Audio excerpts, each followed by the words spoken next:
चंद्र के 12 घरों की विस्तृत जानकारी। चंद्र बढ़े दिल मोहब्बत जो पाँव पकड़ती, उम्र नहर तेरी चले जर उछलती। लाल किताब कहती है कि दिल का स्वामी चंद्र है, जो सूर्य से रोशनी लेता है। चंद्रमा छोटा राजा है, सूर्य उसे चाहे कितना ही ताप दे, लेकिन चंद्र उसे ठंडे दिल से शांत कर देता है। इस दिल के दरिया के किनारे संसार के सभी संबंधी और दूसरी ओर मनुष्य का अपना शरीर आत्मा सूर्य, आँखें तथा सिर शनि बुध बैठे हैं। जन्म कुंडली के 12 घरों में चंद्रमा का फल निम्नवत है। पहला घर, अगर चंद्रमा पहले घर में हो तो जातक की राज दरबार में मान तरक्की होगी। 27 साल की उम्र के पश्चात संतान सुख प्राप्त होगा। काफ़ी दुआओं से प्रथम संतान पुत्र के रूप में पैदा होगी। 24 साल की उम्र में नया मकान, वाहन या का योग होगा।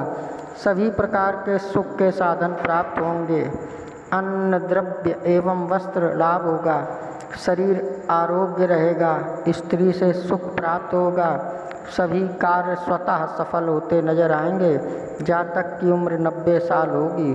दूसरा घर, अगर चंद्रमा दूसरे घर में हो तो जातक भाई ही भाई होंगे, कोई बहन नहीं होगी। वह धनवान, समय का साह होगा। घुड़सवारी, संतान तथा माता पिता का सुख मिलेगा। माता की आयु 48 साल के पश्चात चिंताजनक। प्रत्येक कार्यों में सफलता, उद्योग धंधों में मान सम्मान, मन को शांति तथा चिर संचित अभिलाषाएं शीघ्र पूरी होंगी।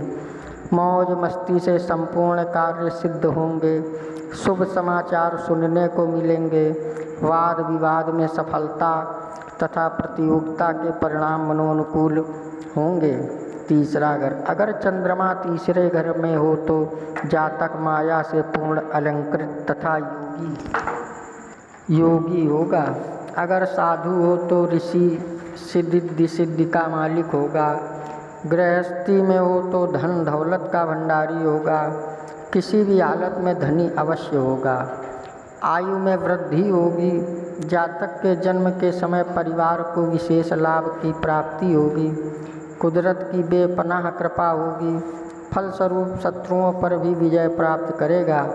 स्त्री ही उसके जीवन में उन्नति का कारक होगी। चौथा घर, यदि चंद्रमा चौथे घर में हो तो माता की कृपा से सदैव सुखी रहेगा। वाहन सुख मिलेगा। भाई ताया तथा मामा सुखी होंगे। जातक खानदान का तारनहार होगा। स्थावर स्टेट, मकान, बंगला, वाहन तथा जमीन जायदाद से लाभ होगा।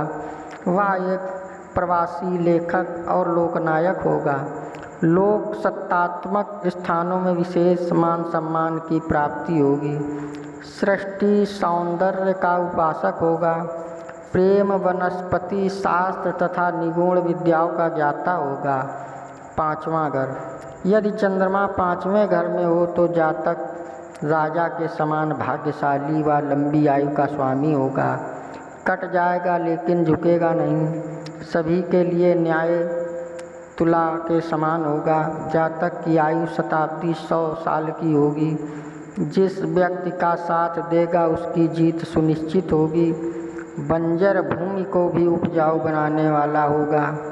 सामाजिक सुख, मित्रों से लाभ तथा परीक्षा प्रतियोगिता के परिणाम मनोनुकूल होंगे। सट्टा, लॉटरी एवं व्यापार उसके लिए शुभ होगा। छठा घर, यदि चंद्रमा छठे घर में हो तो जातक अच्छों के लिए अच्छा और बुरों के लिए बुरा होता है। स्वास्थ्य उत्तम, धन लाभ, शत्रुओं का नाश तथा अच्छे मित्रों का सहयोग प्राप्त होगा। मनोवांछित वस्तुओं की प्राप्ति, मानसिक संतुष्टि, अनुयायी मित्र और चाहने वाला वर्ग बड़ा होगा। कर कमलों से सत्कृत्य कार्य संपन्न होंगे। संरक्षणकर्ता के रूप में प्रसिद्धि, आर्थिक और सामाजिक राजकार्य में निपुण होगा। ख्याति भी उसी प्रमाण से मिलेगी। सातवां घर, अगर चंद्रमा 7वें घर में हो तो जातक की माता लक्ष्मीवान या लक्ष्मी का अवतार होगी। जातक के जन्म के पश्चात कुल में धन धान्य दिन दूना रात चौगुना बढ़ता जाएगा। मृत्यु स्वयं के घर में ही होगी। वह निगूढ़ विद्याओं व सामुद्रिक शास्त्र का ज्ञाता होगा। फकीर होगा तो साधना सिद्धि संपन्न होगा। कल्पना और विलक्षण शक्ति का स्वामी होगा। किसी विषय पर बुद्धि पानी की तरह चलेगी। साहित्य, संगीत, लेखन व प्रकाशन में रुचि होगी। सुख साधनों का भरपूर उपभोग करेगा। सफ़ेद चीज़ों से विशेष लाभ होगा। दाम्पत्य जीवन आनंदमय व्यतीत होगा। स्त्री को विशेष सफलता मिलेगी। 8वां घर, अगर 8वां चंद्रमा घर में हो तो जातक की माता के रहते उसकी हार नहीं होगी। 80 वर्ष की आयु प्राप्त होगी। सभी प्रकार की चिंताओं से मुक्ति मिलेगी। प्रकाशन प्रदर्शनी के कार्यों में सफलता मिलेगी। परिस्थितियों में अचानक परिवर्तन होंगे। शास्त्रीय अध्ययन अध्यापन में रुचि। सार्वजनिक कार्यों में सफलता एवं नेतृत्व में वृद्धि। गायन नाट्य में विशेष लाभ। स्त्री एवं संतान का सुख उत्तम तथा मान प्रतिष्ठा से धनागम के योग बनेंगे। 9वां घर, यदि जातक की कुंडली में चंद्रमा 9वें घर का हो तो वह गणित का विद्वान होगा। भले कार्य, नेक स्वभाव, धर्म कर्म तथा वह तीर्थ यात्रा वाला होगा। दुखियों का मसीहा होगा। संतान नेक होगी और उसकी आयु 75 वर्ष होगी। धन दौलत में बरकत होगी। उद्योग धंधों में नियमित रूप से बढ़ोतरी होगी। मान सम्मान मिलेगा। सार्वजनिक कार्यों में यश प्रसिद्धि मिलेगी। विरोधियों पर विजय श्री हासिल होगी।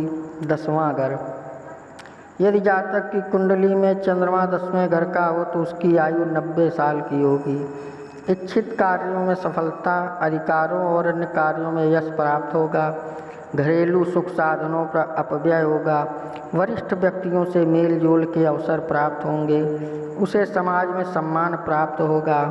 वाद विवाद में विजय श्री हासिल होगी। परीक्षा के परिणाम मनोनुकूल होंगे। गुरुजनों से लाभ प्राप्त होगा। पत्राचार होगा। वाहन सुख मिलेगा।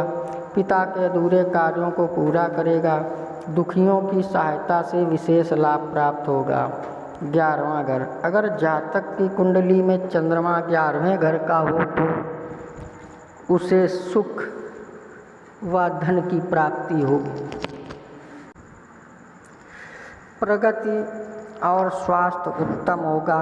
मित्रों से मेल जोल, स्त्री सुख व उत्तम भोजन की प्राप्ति होगी। घर में मांगलिक कार्य संपन्न होंगे। अनपेक्षित लाभ होंगे। डॉक्टर, वकील, लेखक, राजपत्रित कर्मचारी व राजदूत को विशेष अवसर प्राप्त होगा। बेरोजगारों को रोजगार मिलेगा। सामाजिक दायित्वों को निर्वाह करने का मौका मिलेगा। फलस्वरूप यश कीर्ति फैलेगी। 12वां घर, अगर चंद्रमा 12वें घर का हो तो जातक के लिए वर्षा का पानी सहायक होगा। विद्या बुद्धि में कुशाग्र होगा। कुल का दीपक होगा। विदेशों के व्यापार से लाभ होगा। उद्योग धंधों में बरकत होगी। कोई भी कार्य आरंभ करते ही स्वतः संपन्न हो जाएगा। ससुराल से विशेष लाभ के अवसर प्राप्त होते रहेंगे। गृहस्थी इतनी अच्छी होगी कि पानी मांगे तो दूध मिलेगा। ऐसे में लाल किताब ने चंद्रमा के लिए 2 शब्द कहे हैं। आता है याद मुझको गुजरा हुआ ज़माना, या ख्वाब में ही देखा या हो गए दीवाना। सुल्तानबाद पिदरम इकबाल या था सहाना, तकसीर उनकी आजम या हो गया बहाना। है याद करके रोता घर उजड़े हो वीराना, जाहिल बना वही जो था माहिरे ज़माना। चांदी की तरह चमकती चांदनी रात चंद्र ग्रह का विस्तार राज्य है, जिसके आरंभ में राहु, अंत में केतु तथा मध्य क्षेत्र में शनि स्वयं रक्षा करता है।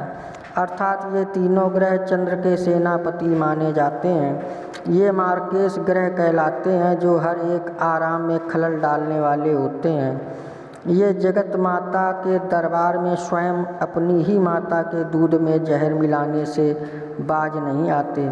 बेशक दूध, चंद्र ग्रह और जहर तीनों पापी ग्रह एक जगह मिल रहे हों, फिर भी सूर्य ग्रह की परछाई एवं मनुष्य की सांस का स्वामी बृहस्पति हर जगह इनकी शरारत पर दृष्टि जमाए रखता है, जिससे व्यक्ति का अनिष्ट नहीं हो पाता। अर्थात सूर्य छिपने के बाद गहरी शाम का राहु को माना जाता है।